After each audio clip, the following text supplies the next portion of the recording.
ano ai te aloha, ia katoa pauloa e te anaina a katoa e launa nei I te ia takayaka maanei ma te ia aha hala wai nui e hoi o ta aha hala vai o Council for Native Hawaiian Advancement, te ia makahiti he iwa ka alua no te kato hui hala vai ana.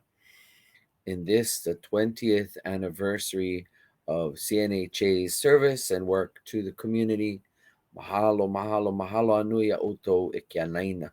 A outou e tipa mai nei, a e launa, a e noho mai nei. Mahalo nui a outou, no te outou haai ane te outou manawa.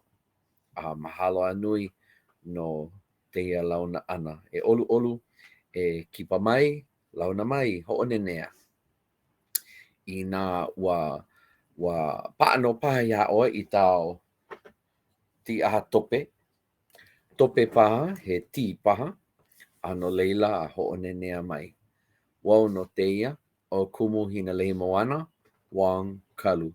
A o tu ahau oli no I teia e hao tipa mai ia outou mana inei no teia wahi breakout session hoi e pili ana noi tuu ti oni oni my animated short film, which is entitled Kapaemahū, or Nā Pōhaku Kahuna o Kapaemahū. It refers to the stones that are found in Waikiki, right next to the police station, which is next to the Moana Surf Rider Hotel. We will take you on a brief journey this morning. For those of you who...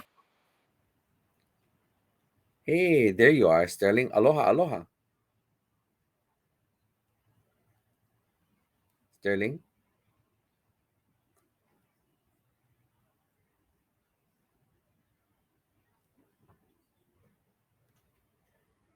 Sterling? Aloha, Hina. Hi, aloha. Sterling, can you tell me about how many people we have in our session today? We have 41 right now. Oh, awesome. Wonderful. Oh, and it's going up. Let me know when you want me to play. I was off line a little bit. No. We this is a new platform for all of us to be using, correct? Yeah.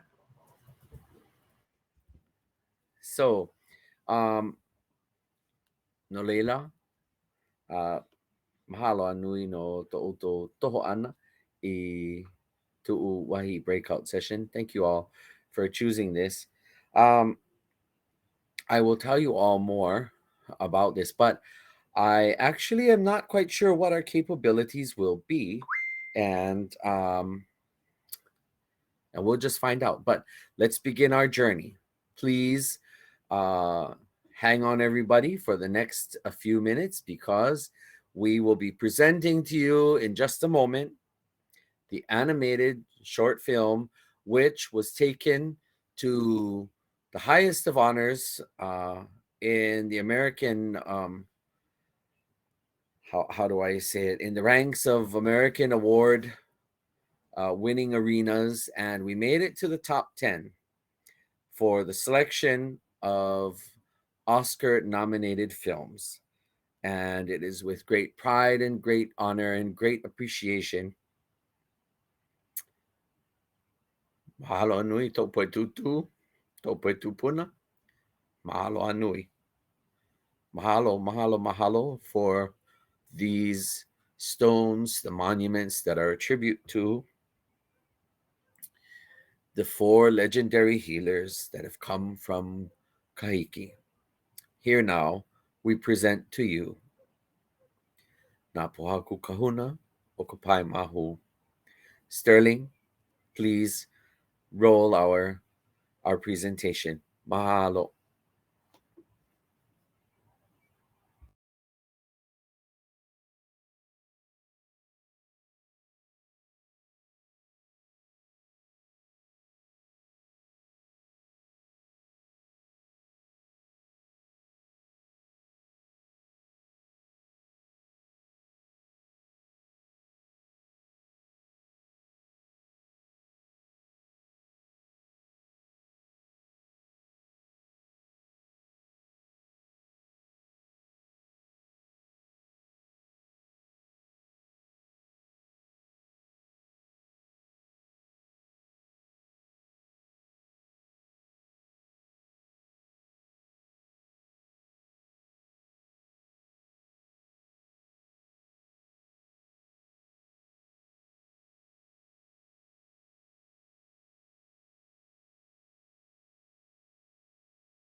Aloha, everyone. Mahalo. I'm receiving word that we're having tech issues with sound. So please hang on. Olu olu e ho'o manawa nui ti mai e haumataho noho I teia video. If anyone else can't hear, Sterling, I can't hear. Sterling?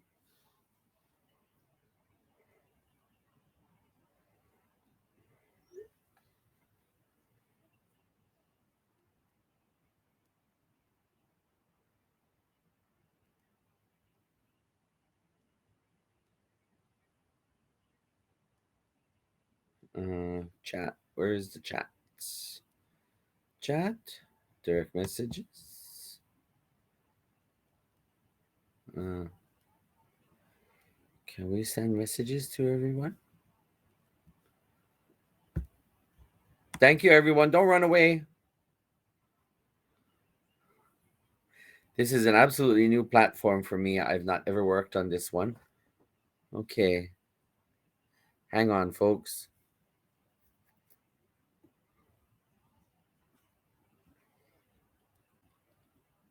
We have none other than my wonderful colleague, Sterling Wong, who is on the other end trying to address our technical issue.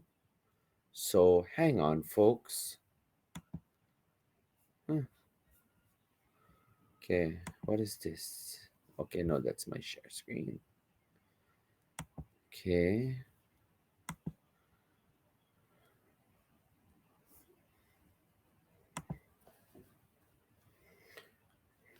Now, mind you, everyone, we all went through extensive prep to know how to log in and how to engage. And here we are. Let's see if this works. Okay, here we go.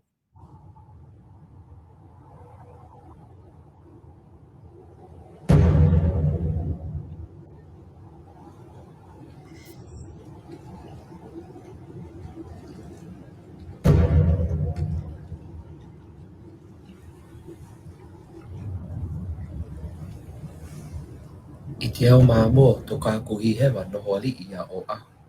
Aia no he tūpaia naha o ta olo moana. A haele mai lako mai moa ula nui a kea, a tū mai Hawaii ini.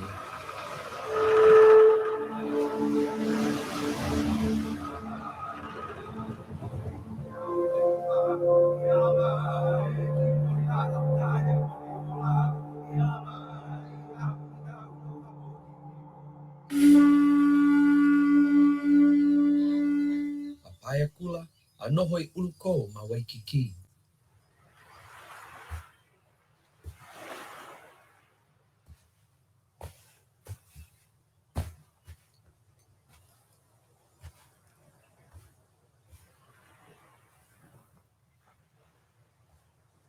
A oia mau malihini, heu I kanaka leo maliu.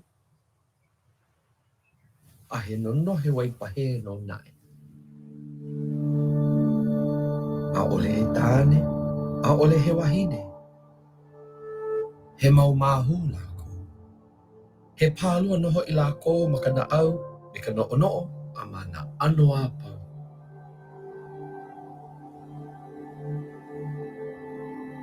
A o te inoa ta lako walakai, o ia no o Kapaemahū.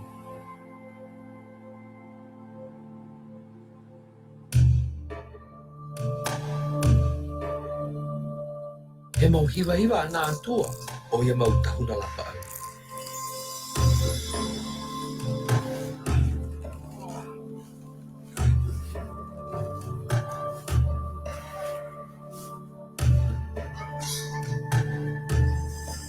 O ka puni mana nui.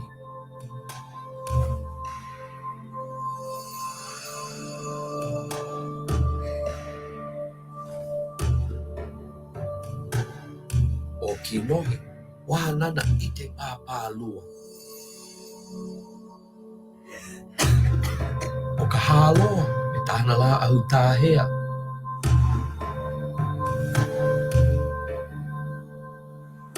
A o Kapaemahū o ka tau la.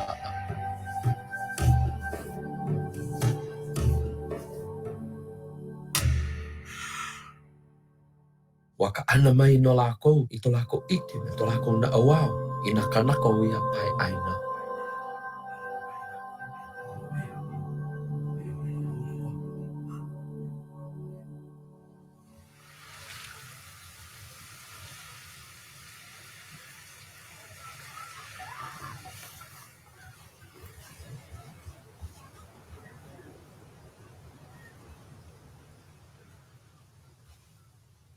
A lawa pono tā lākou hana. Hu ka I ini e mahalo ia po e te huna la paau.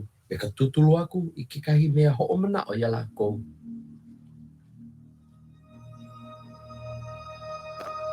Te pō tāne lākou I nau e ai. Wa ātoto a lākou makai muki. He wahi tau lana I te Pōhaku Kahuna.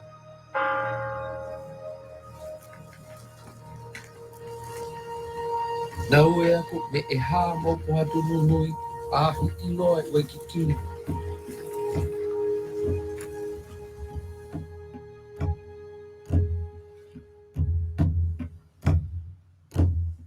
A ulu mai I ka lā. Wahi hoa kula lākou I tā lākou mana la paau. Me ta kanu puke tahi. I mau ti I ho'o mana. Ma lalo ta Pōhaku taitai. E ala e Kapaemahū ni hei o ke aiwa ira. E ala e kino I la uka e a mauri ola. E ala e ka puni kahuna o ka mōhikiro. E ala e ka haroa ka ua kane me kana loa. E ala e Kapaemahū ni hei o ke aiwa ira. E ala e kino I la uka e a mauri ola. E ala e ka puni kahuna o ka mōhikiro. E ala e Kapaemahū ni hei o ke aiwa ira.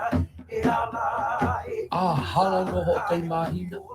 Ta haalele no ia o ka Kapaemahū mau. A ohe loa e ho I hō mai. ka haroa ka ua kane me kana loa.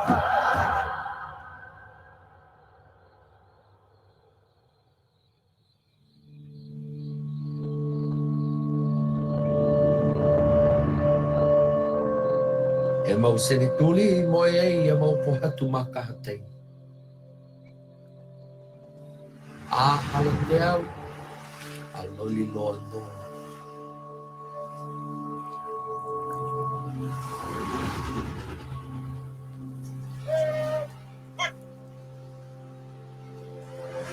E nalu wale ia mo au kala no Kapaemahū. Nā lohia me ua mau Pōhatu. Malalo o kahi tāhua hale kini popo o ka.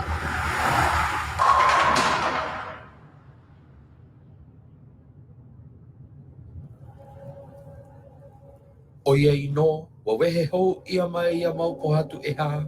Pēlā no, o ta kulana mahu o ia mau tahuna la paau. I ho'o nalo ia, ma ta ha'i mo'olelo mai, no Kapaemahū ma.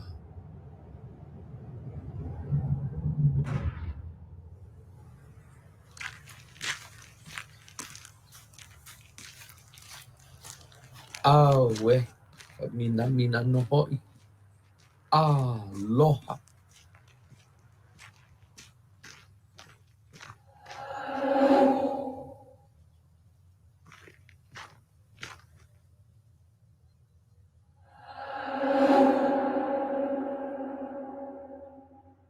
Te oe maopopo I te mo au kalo ia mau Pōhatu. Ala ilo oe ike I to lākou mana ola. Ola. E ola loa to moʻolelo no Kapaemahū.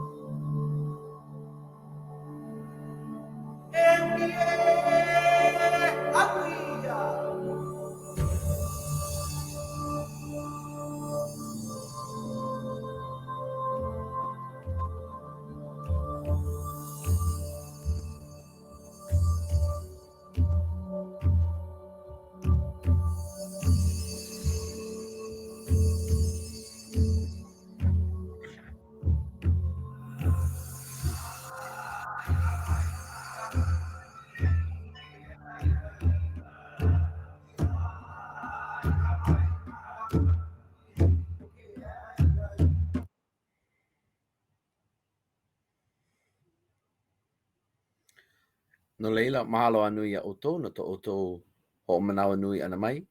Mahalo no to o nene ana mai no te o wahi video po kole o ia hoi o ka animated short o Kapaemahū. It is a very distinct honor that I also acknowledge my colleagues, Dr. Dean Hamer and Joe Wilson, for the collaborative work that we continue to do and for the projects that we take on. We do this under the guise of an independent project name, and that is Kanaka Pakipika, and you'll see other things from the work that is being done. Coming up, we are doing an animated short film on Kapaemahū.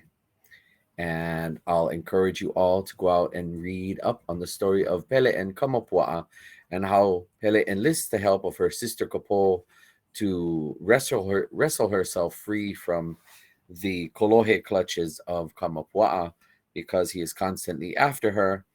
And well, that's how we derive the name Kohelepelepe, now known by foreign folks who call Kohelepelepe Cocoa Head Crater.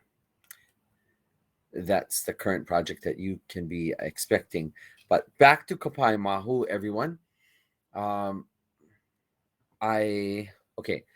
Sterling said that you will be able to chat with me. And I would love for folks to proffer any comment or anything that you may wish to share, but I'm not sure how that becomes available.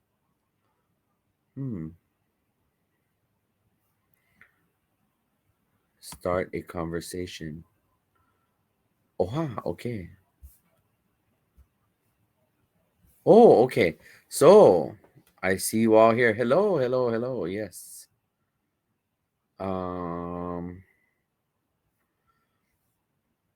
Now I would love to get any feedback and any thoughts from any of you. While I await that, let me just go ahead and I'll continue to I will continue to engage you all and ekalamai once again as I learn the platform here. But these stones, I first learned about these stones during my time at the University of Hawaii at Manoa. And we had my dear friend and mentor and all around just bestie, Kawaiki Olores. We used to go around and we used to chant and dance and we used to do all kinds of things in the community. And so as a part of that friendship and that mentorship, she would often tell me different mo'olelo of our people, but the most profound of which that she shared was the story of Kapaemahū. And when I found out what Kapaemahū really was all about, I was amazed because these stones were not maintained in any prominent manner. They were not presented to us out in the public and in the community as a monument, as some official type of memorial that honors and elevates these four individuals that came from Kahiki and that brought with them the healing knowledge of our ancestors. If you can imagine being, and I'm sure maybe if there are others here on this this breakout session this morning, you know, if you ever spent time as a child, and I'm a child of the 70s, we would go to the beach, and when we'd come up, we'd be wet, cold, and sometimes it would just be so wonderful because we would lay ourselves upon the stones and we didn't know that they were actually the commemorative stones, these monuments that honored Kapaemahū and his traveling companions. And well, that's when I first learned the story about Nā Pōhaku Kahuna o Kapaemahū. And fast forward, in working with my colleagues Dean and Joe, after doing further research, we find that Alapuna Harbottle Boyd, James Harbottle Boyd, kupuna of our dear friend Manu Boyd, he had recorded the first written account. He had provided that first written account of Nā Pōhaku Kahuna o Kapaemahū. And if not for him to pronounce this story, we would not have it today. The most interesting thing, however, about this story, hold on, let me do a check. Sterling, do you see that we might have received any messages? Because I didn't get any yet. Yeah. Oh, here. Oh, okay. Wait. Okay, I see it. Let me just check. Aloha, aloha, aloha. Okay, is there supposed to be sound? No. No wonder I had to go to session. Aloha, Auntie Anita, mahalo. So, okay. Please feel free to ask questions. Now I know how to see your chat. I was looking at something else that said chat, but it was a private chat. Okay, so and please feel free to ask or say whatever you wish to say. Aloha, aloha. So, thinking about what was the significance of telling this story, and this was an excellent way to kick off our work in bringing our mo'olelo to the forefront. The mo'olelo of Kapaemahū is but one. Aloha is but one of so many stories. So, and not when I say stories, I'm not saying false stories. I'm saying that they are our history, and these are the tellings of that history. So, quite interestingly, we find that the plaque that depicts Kapaemahū and all of the references to them during this period up until the rededication in the late 90s, we see that these four healers are referred to as wizards. And I don't know about you folks, but I know Mahu are magic, but I've not ever found any kind of reference to anything that spoke to a wizard. And so I suppose, in fairness, it's the English language trying to reconcile the elements of mystery, the elements of magic, the elements of wonder, and the elements of the supernatural, even.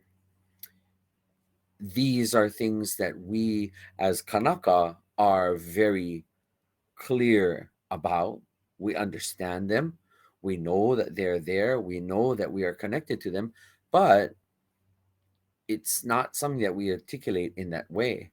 And what myself and my team endeavored to do was to make sure that we were going to not only tell the story, but we were going to tell the story with integrity.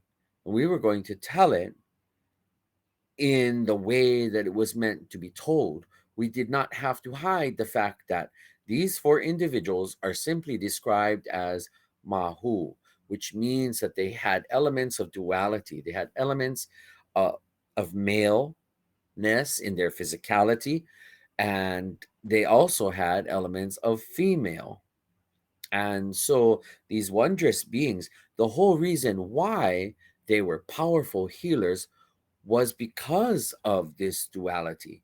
And so, as one should understand when speaking in our language, when we utilize words, for example, like mahu and like haole, these words are adjectives. What is an adjective? An adjective is a descriptive word, a term that allows us to know details and information about whatever it is that is being spoken about. And so, yes, mahalo lanakila, yes, yes, yes. It is the elements of ku and hina together.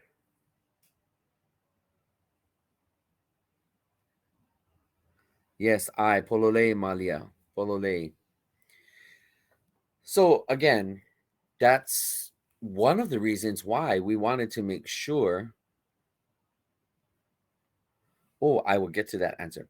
I wanted to make sure that we spoke about it because the only reason why they were those kinds of healers is because they were absolutely wondrous. They they were both male and female in who they were. In my journey in this existence, I find great comfort in embracing now as I get older the understanding that to be Mahu is spiritual, it is emotional, it is mental, as well as physical. And I could just imagine what their lives were like. But with that said, we wanted to do them the proper honor and to restore the telling of this mo'olelo to its proper respect and dignity. Therefore, we have presented you with Nā Pōhaku Kahuna o Kapaemahū. And now, cousin Kanoe, aloha, aloha. Her question is wondering why you folks chose to share this mo'olelo as an animation and why the use of olelo ni'ihau to tell the mo'olelo. Animation, the most wonderful thing about animation is that you can summarize so many things and have what would have been articulated this much and have it be like this. So if you all recall the part of the film that aloha aloha, if you recall the part of the film where the banner of the Hawaiian flag was waving, it was a scene that was featured on the beach, and then the Hawaiian flag was waving, and in the blink of an eye, it went from the Hawaiian flag and then it went to the American flag. And in that way, we are able to convey to you the story of years, and we just reduced it to a few seconds. We were able to say that the coming of the United States of America resulted in the takeover, the illegal takeover of our islands and our people. And in a story and a format where you only have a very limited amount of time to tell this story, can you imagine having to do that with real live actors or in some other format? I couldn't. Um, Animation and learning about animation and the power of it has been absolutely phenomenal. So I'm so thankful that we decided to go with animation because these beings, these four mahu, these healers, if any of you know the ability of a traditional healer, my ni'ihau kupuna, kuhina ka'aumoana, he was known for being able to, what we say, kaula'au or taula'au.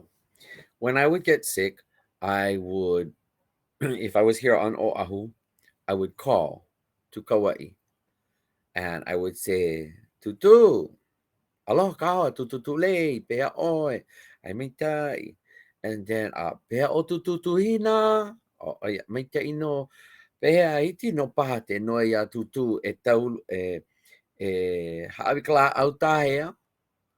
And that's if I'm here. But if I was on Kauai, I would simply say, olu olu e tutu, hiki ai te tau la au manu no'u.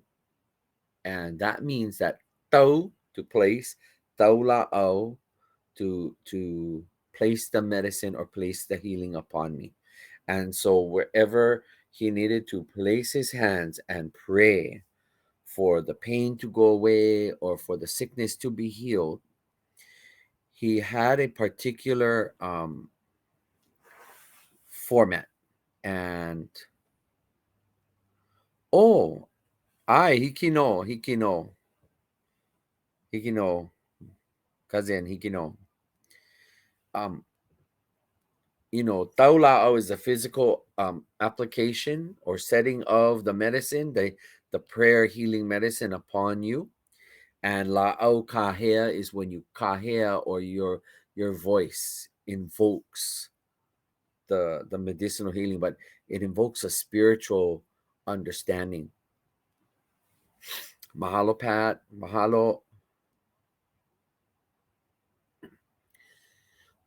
So, how do you convey these healers whom were able to see, to know, they could touch, and they knew what needed to be done? Oh, okay. Here, everybody, let me just type this in for you. If you all go later on and you go to YouTube, I've just put it in the chat here that you can type in Kapaemahū, and it's just a little over 8 minutes. Look for the video that's a little over 8 minutes. You can watch it again. You can watch it as many times as you want. And in fact, you should all be on the lookout for a 1-hour documentary film, Nā Pōhaku Kahuna o Kapaemahū, and it is inclusive of this animated short, but we've expounded with interviews and with more storytelling, with historic photos, videos, and we've expanded on the telling of this story to include other details to help us put a good context to it.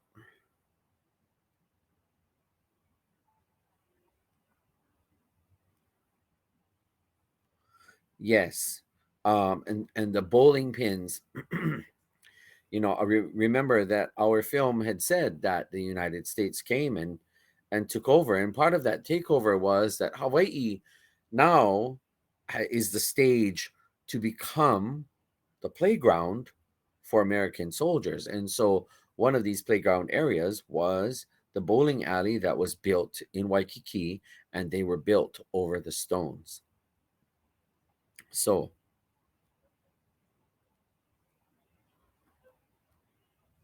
mahalo. So, mahalo, Auntie Anita. I'm gonna speak to what you're saying in just a moment, but it is important for all of us as Kanaka, and I will say this. This is one of the main reasons why I advocated for my session to be about this, and to just talk about a term like mahu. It's, to me, the same as talking about the word haole.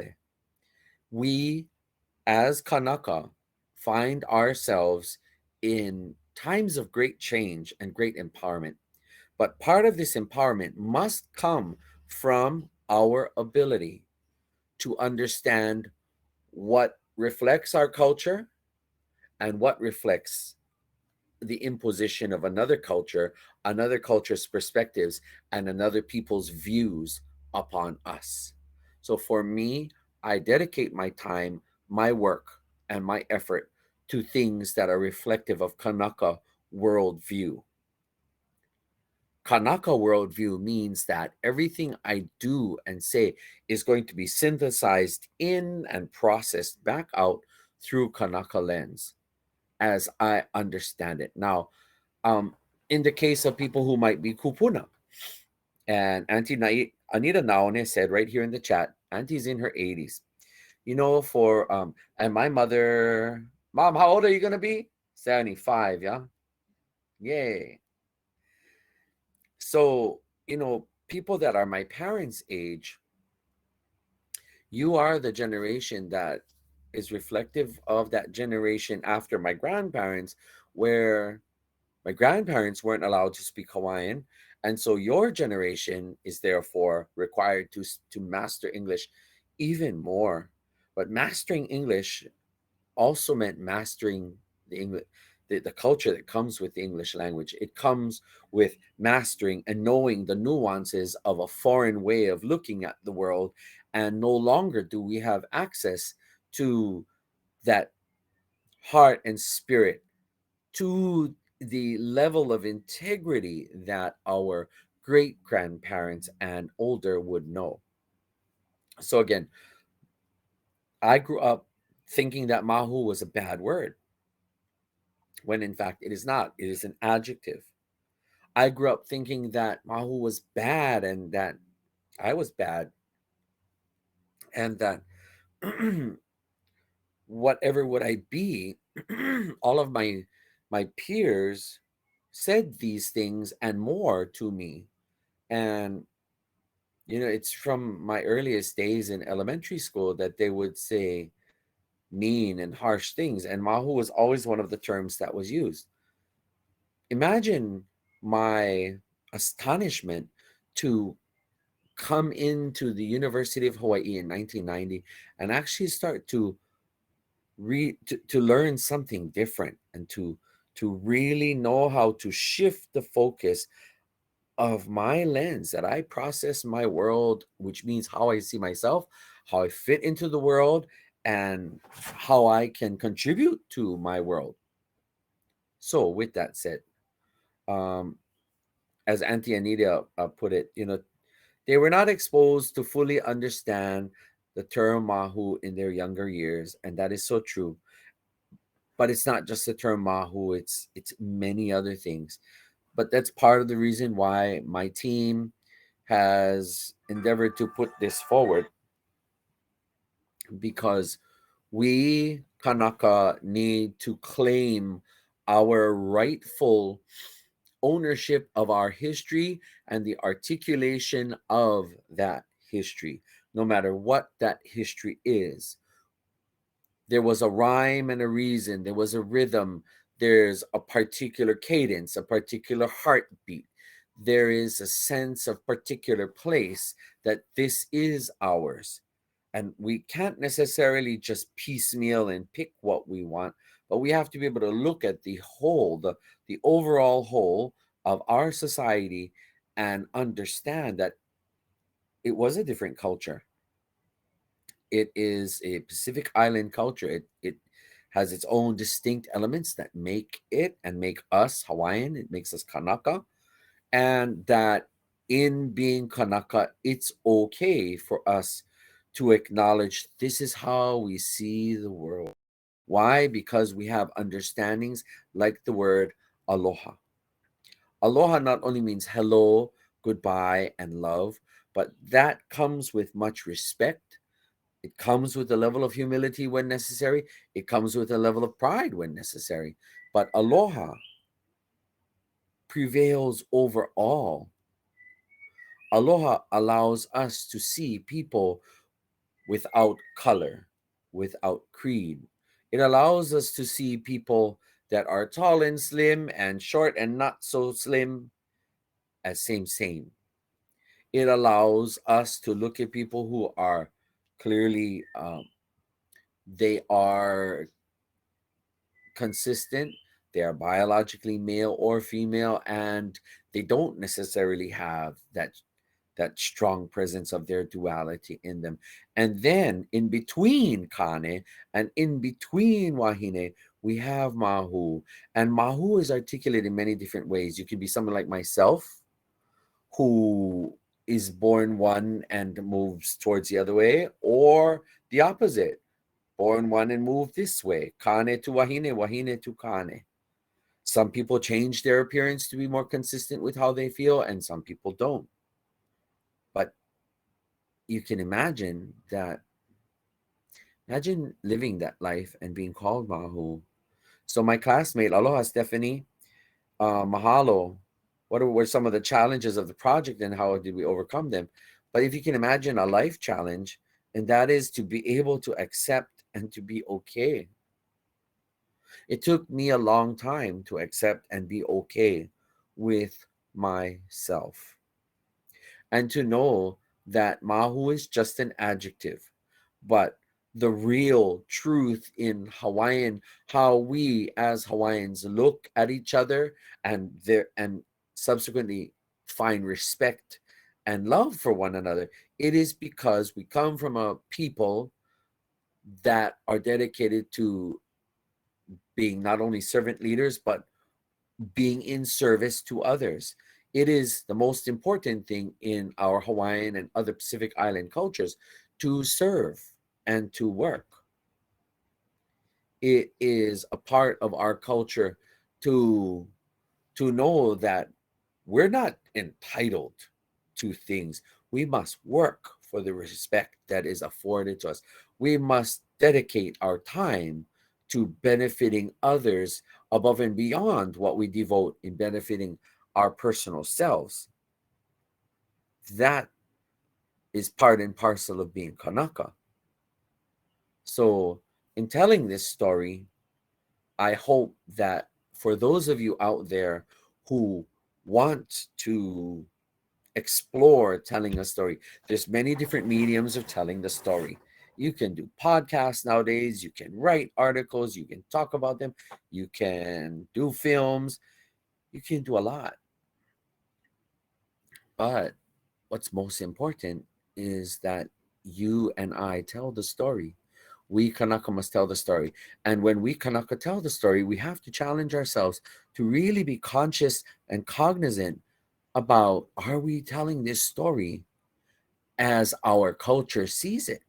Or are we telling it synthesized through a different culture's lens? Once I realized that I didn't need to keep seeing myself through the lens of a different people and a different culture, it was far more easy for me to embrace myself and others around me. Alohi, if you have to give an English translation for Mahu, what would you use? Thank you for taking me there.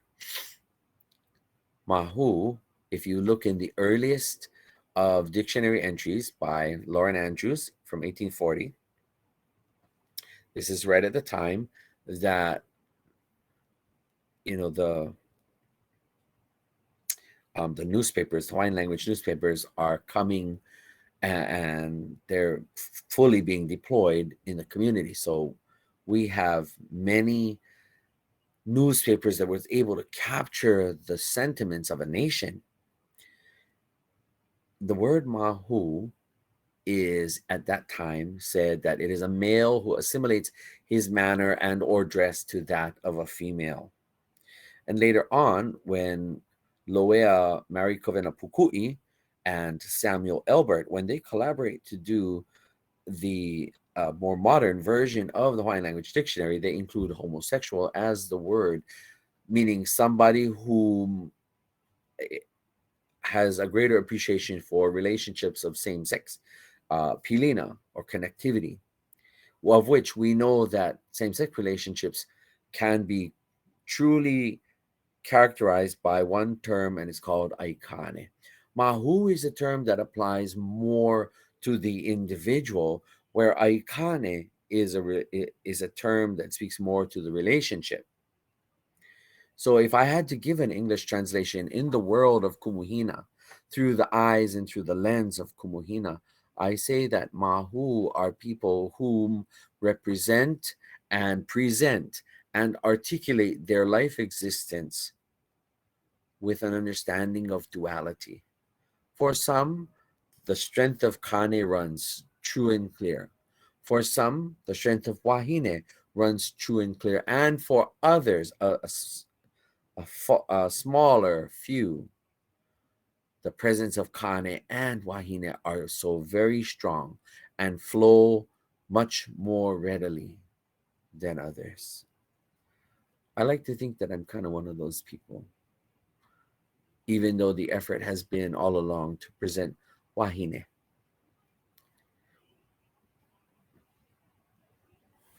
When I think of the term Mahu, again, it is mental, emotional, spiritual, as well as physical.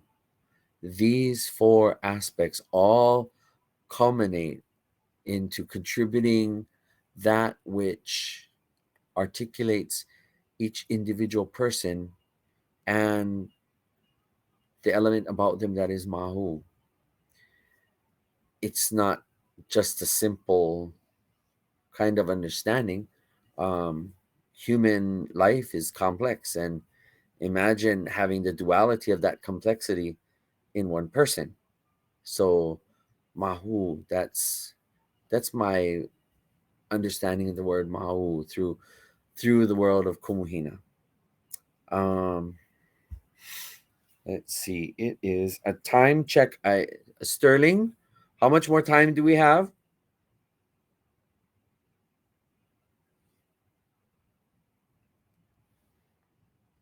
Okay, we're just gonna keep going. Let's see. Do any of you have any other questions or any more commentary? Oh, and why did I use Olelo ni Ihau? My time studying Hawaiian language at both Kapaemahū School and University of Hawaii at Manoa, I thank all of my Kumu for what they have given me, what they have shared, and what they have empowered me to do. But my true ability to speak as Native people speak, as Manaleo deliver their mana'o, my true ability to relate to my world and to see and process and the lens. Olelo ni Ihau is my lens. It is how I process things in and how I process things out. And that's why I chose to use it. I did not want to try to be pretentious and make like speaking like only from a learned perspective in school, Kamehameha and UH, that was what rings true and clear for me. It is not. My time being groomed and reared and nurtured by language speakers comes from the Ni'ihau community. And so I'm going to speak in the way that I was taught. Metela no tu'u mana'o, no tu'u ha'i ana i tu'u mau mana'o, e pili no i teia mo'olelo o Kapaemahū.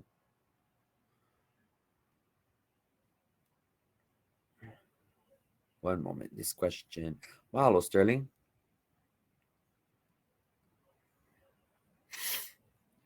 Sterling, you're going to be grandpa soon enough. Don't worry.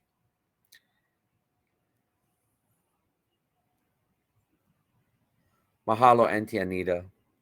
I am honored by your comment.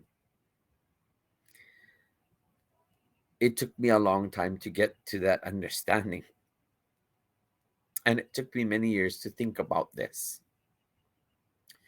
Going back to the question, can you compare how the experience of Mahu of this generation, our OPO, with our generation and previous generation? My keiki and their kids are much inclusive. What's your hope with this video and our OPO? I hope this video will say to people that I don't know about all of you, but I am Kanaka first. And I will not allow others. I will not allow people from another life experience, whether they be American or some other nationality, some other country, and no matter what their ethnicity, I will not be that Hawaiian that allows myself to feel some kind of way because another person of another culture and another life experience said that I had to change or that Hawaiian was Wrong. That ended with my grandparents' generation, and I will not be a part of perpetuating that. I will not empower it. I will not condone it. And I will not allow it to determine how I work and what kind of product that I put out. I put out a product that I know to the best of my ability and the best of my integrity, that I synthesize it through Kanaka lens and I put it out as I see it. When my Ni'ihau family saw that I transitioned, they were like, oh, hana kula no'oi tia me te no'oi u'i no'oi. Oh, hana kula no'oi eh. And, it was just open arms. And the love for me didn't change. It only grew more because I was able to contribute more. Why? Because I was living in my truth. So, Sterling, my hope is that our next generations will be more comfortable to live and exist in their truths. And if the element of Mahu is a part of their truth in this journey of life, then may they be empowered to be the next Mahu that contributes something wonderful and something great. It does not matter your genitalia. It does not matter your sexual orientation. None of that should preclude us from being viable contributors to our family, our community, and our environment. We are Kanaka. And being Kanaka, when we avail ourselves to Kuleana, Kuleana is the duty, it's the obligation, it's the work. When you know your kulana, your rank, your status, when you know your place, you know your role, kulana, then you know your kuleana, then you know your responsibility. So my mother is sitting over there across from me, my kulana as her child, as her only child, my kulana as the eldest mo'opuna in my mother's side of the family, my kulana is to Ma'alama. And so as I helped my mother to take care of my grandmother who raised me, I will avail myself to take care of my mother. And that's why my mother's here in the house with me. It's my job, it's my responsibility, it's my kulana, and it is my kuleana. Me being Mahu is completely irrelevant. In fact, it's actually even better because I am twice as fierce a shark when it comes to having to either stand up for my mother or defend her or to fight for her or to do something else. Be that person out there who thinks that I'm going to be somebody easy to deal with and be a pushover. They're wrong. Why? Because I'm going to harness the mana of my duality, and I will put that out there to sustain me and that kuleana which I must be accountable to.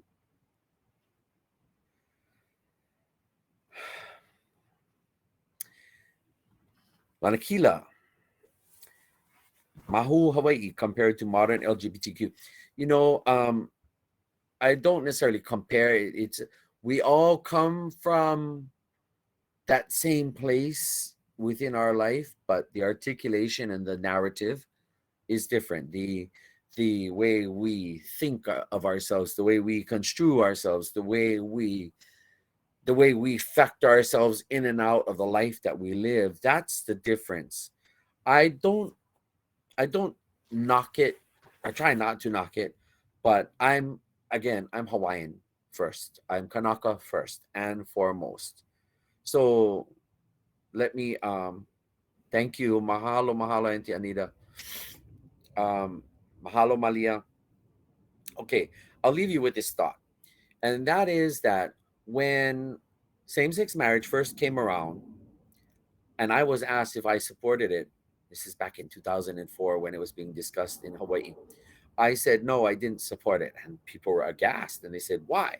And I said, why should I? I don't need a piece of paper to tell me who I care about and who I'm going to be committing myself to.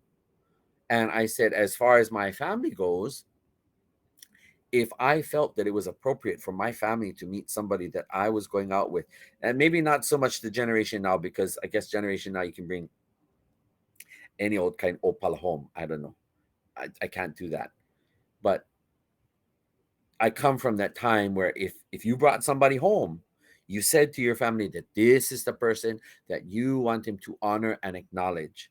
And so it was important for me to know that I have to respect my family and not just bring any kind of pala na ano po melik ole lave mai kale a ole.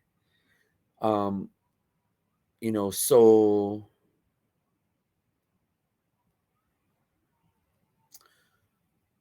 supporting same-sex marriage, if I was thinking of myself with an American thinking hat and that sort of Eurocentric, American-centric way of seeing myself in the world, then of course I'm going to support every LGBT initiative.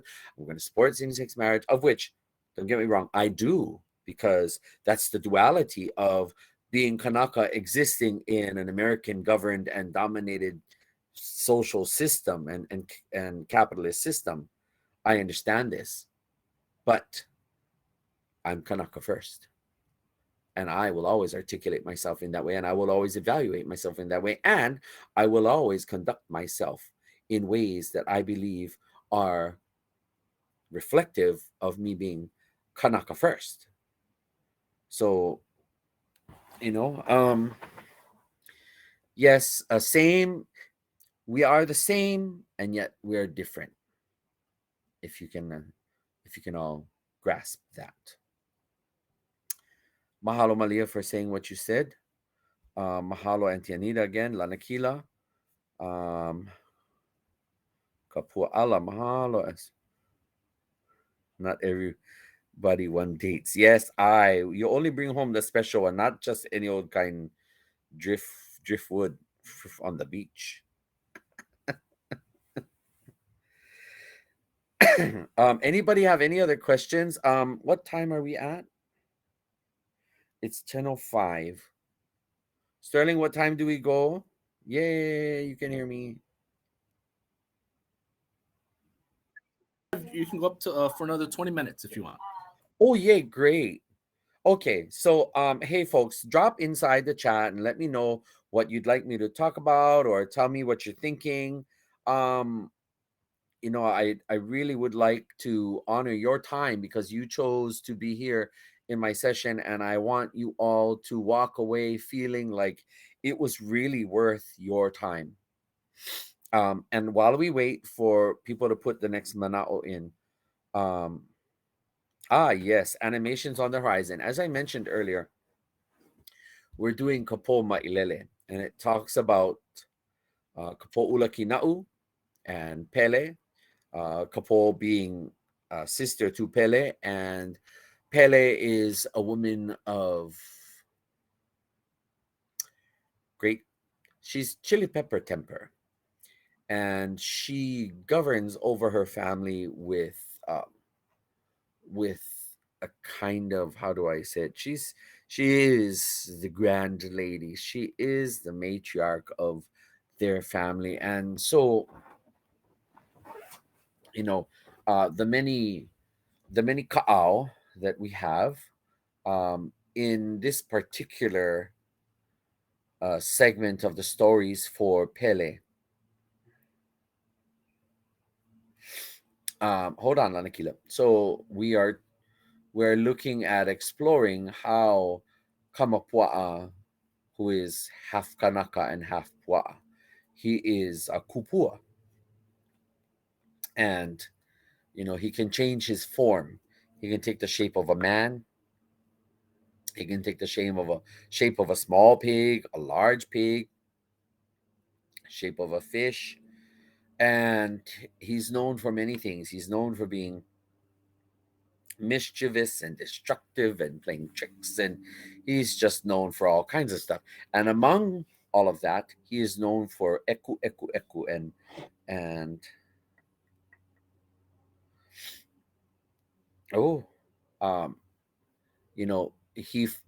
he desired Pele, and he finally got his snout into her business, into her kuleana. And after all the time that they spent together, she, hele oia luhi loa, she says, we ale lava, no enough. And, Pele clearly had enough of spending time with him. And so she kahea to her sister, please, sister, help me. Kokua, kokua. Aloha no kahoi. Kei ano kanaka kamapua. Oh my goodness. And so, mahalo, mahalo, mahalo, everyone. And so, she calls out to her sister, and Kapo says, aha, I'll fix this dirty pig. And so she reaches between her uha and she launches her mana wahine upon Kamapua to descend upon him and startle him and go, oh, and make him pu'iva. And he, oh. And well, wouldn't you know it? As soon as the next mana wahine comes in front of that pig's snout, there goes, and the pig was right after it. And he left Pele alone. But this is our telling of how what is now known by foreigners as Cocohead Crater, the proper name is Kohelepelepe. And that's the next animated short that we're working on. Gati Kapua, hi sister, aloha, mahalo tita. Okay, Kanaloa. I did hear one reference of Kanaloa having a mahu aspect, but you see, Kanaloa, for all of the things that Kanaloa encompasses and embraces, I'm not surprised that Kanaloa might be referred to at some point, and in the Kumulipo, as Mahu, because it's duality. Think of the ocean. Think of calm, tranquil, shimmering sea. And then think of that same ocean as turbulent and destructive and raging. It is like our emotions. It is like human nature. There's duality to everything. In fact, all of us on this in this time, we have this duality. Hold on, I want to make sure. Okay, so yes, mahalo. Okay, alohi. Yes, I went to Kamehameha. I'm a class of 1990 alumni, and mahalo for teaching there. Gender-based dress code. I feel that if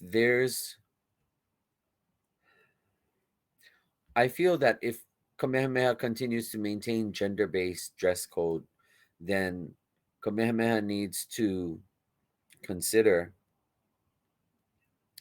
the possibility for students, young people who are ethnically Hawaiian but living in this modern Hawaii, which is severely, severely influenced in ways that I don't necessarily care for. We are influenced by American and other outside worldly influences. And that really skews how many of our young people see themselves. So gender-based, I know exactly what you're talking about. It's wearing the dress or the skirt versus wearing the pants.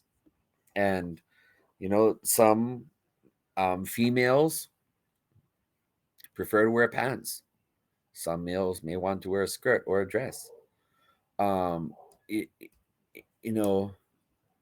use myself as an example.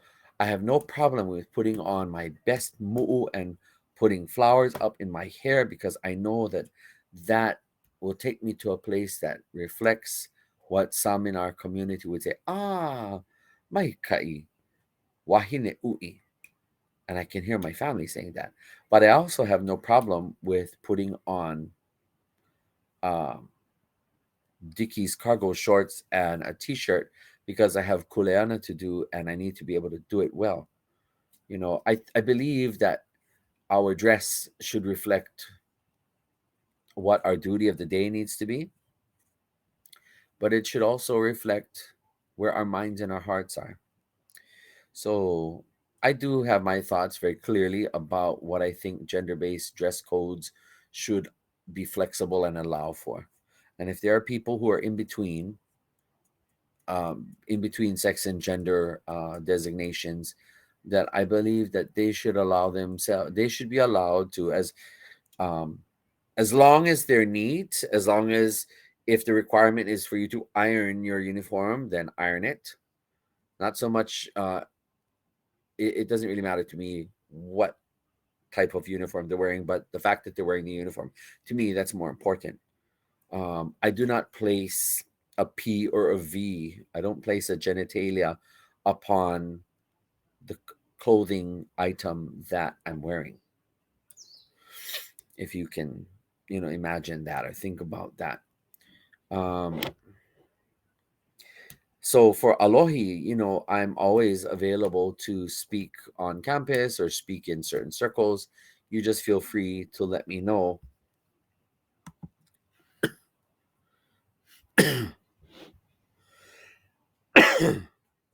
Mahalo.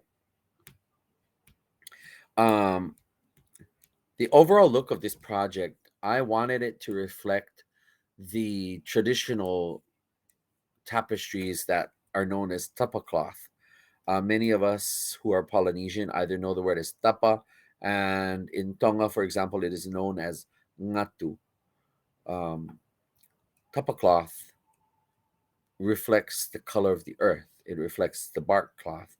It can be used with a range of natural dyes that give the bark cloth color.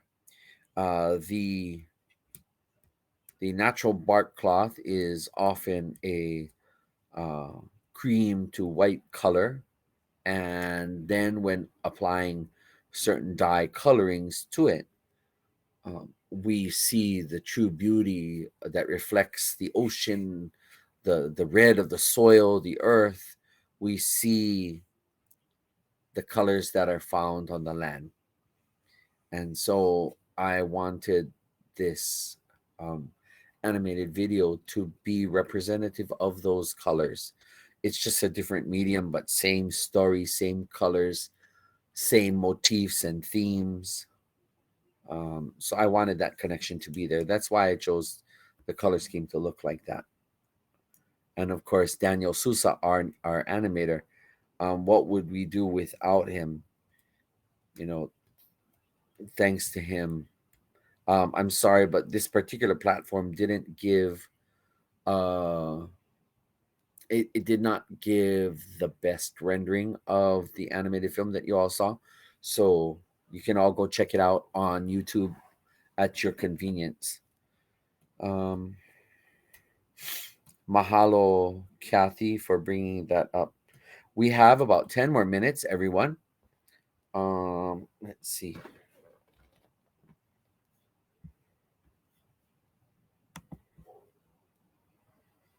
Validating.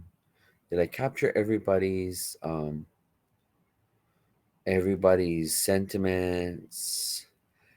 So in our last 10 minutes, does anybody have any final thoughts, comments, or sentiments or questions that I can answer? I'd love to answer them. Don't be shy, because if you're shy, sucks to be you. You didn't ask me while you had a chance.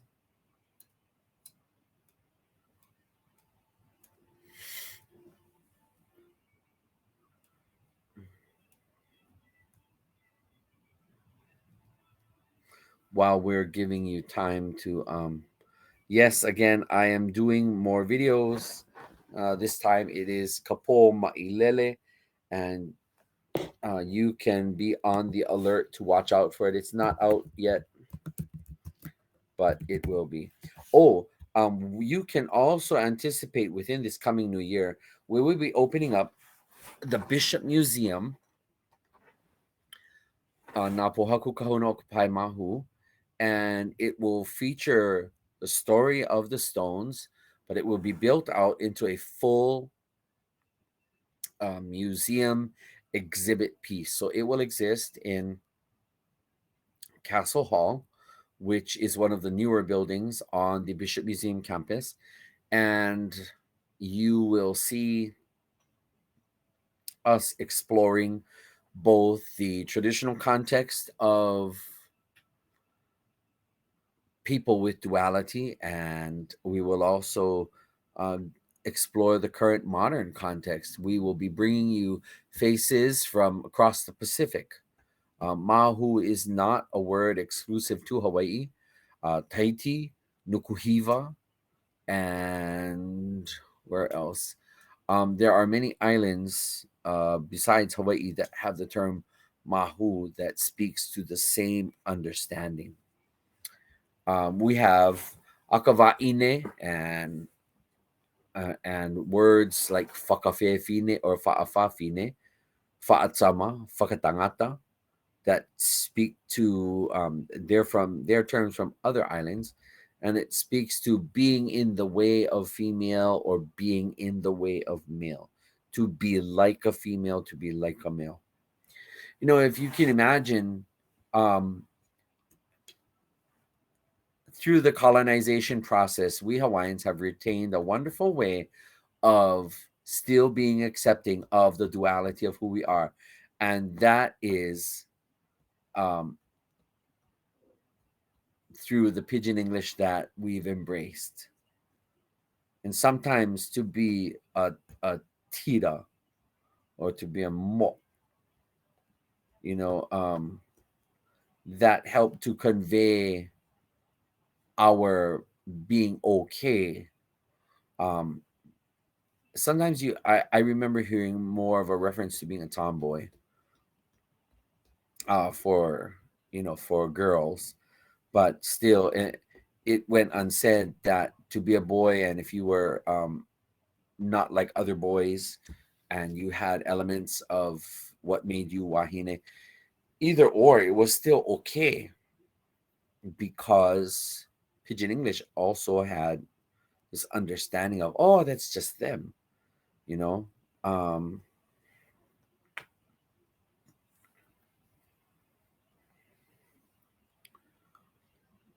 Mahalo Tiare, mahalo Auntie Anita, mahalo. So, and I don't know when I'm going Molokai next, but hopefully soon. Mahalo for the manaon.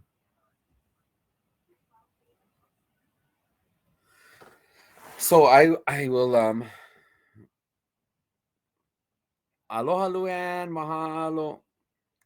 So yes, Manowai. The comment from Manowai includes, but I never truly knew their story. Now hearing their mo'olelo, I was washed with memories. Washing ourselves. Many of us have been washed with a color that is not reflective of the color of kanaka. Mahalo, Babette. Mahalo, mahalo. Thank you for being here. Mahalo nui. So I should acknowledge that Babette online, it reminds me that Ohe Pauka Ike Kahala Ho'okahi. There are other renderings of this story. There are other understandings of the story. In other rendering of the story, some have said that the stones reflect two kane and two wahine. And I cannot challenge those understandings. I can only simply say, Ohe Pauka Ike Ikahalau Ho'okahi. That is our traditional saying when we have variances and differences in the telling of mo'olelo. So mahalo anui Babette for being here. Mahalo, mahalo. Mahalo Darius, mahalo nui. So yes, again, before I say aloha to you all, I challenge you all to think about this. We are influenced by many things. We are influenced by many cultures. We are greatly influenced by the Eurocentric and American-centric way of looking at life, which it tends to be very individualistic, which tends to be far from being kanaka, which reflects our existence within the context of the cumulative, within the context of the collective. So I challenge you all to think about, what does that mean when you and I each as individuals reach that aha moment and we find that, gosh, we could have been doing much more to uplifting our existence as kanaka, but just didn't take advantage of the opportunity. And I think that as far as storytelling goes, if you have a story to tell, find a way to tell it, even if it is simply just like how our kupuna did, and just tell it from your mouth to the ears and the hearts of those who will listen. If we do not take accountability for our moʻolelo and our assertion of who we are as a people by what we do, what we say, how we say, and why we say, it's our fault. It's your fault, it's my fault, it's our fault. So let us not ever get to that day where we look at ourselves and say, it's our fault. Woulda, coulda, shoulda, but away. Never. I chose to tell a story. If others have stories to tell them. We won't always tell the same story, but it's important for us at the end of the day to tell our stories.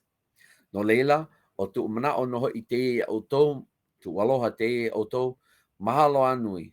Mahalo nui ke atua, mahalo anui. Kloko meitai o nā au mātua, nā tupuna. Alako I naue I mua, mahalo anui no tolako loko meitai. Mahalo anui no kātou hui ana, mahalo nui auto no to auto kipa ana mai, to nene ana mai no te ia manawa pokole, ma nei, ma te ia ahahala vai nui o CNHA.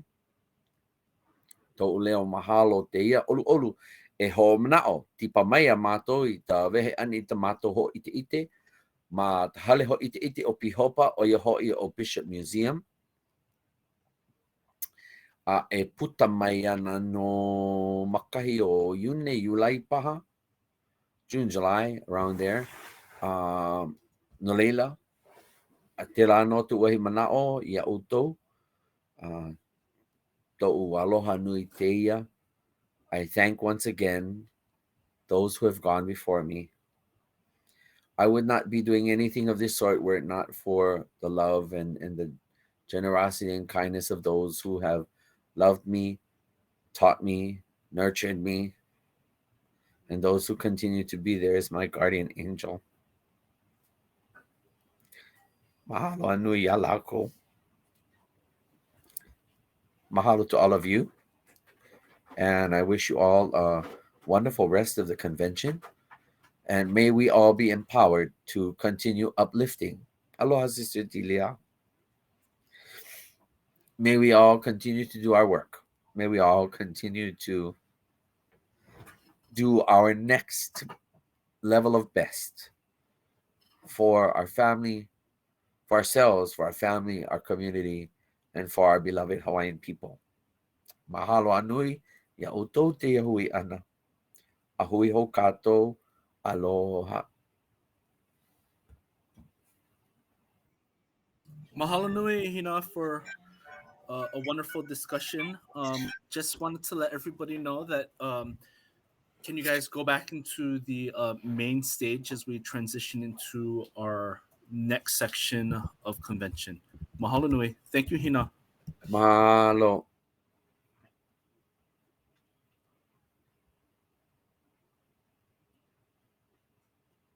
That's 240 juice boxes each.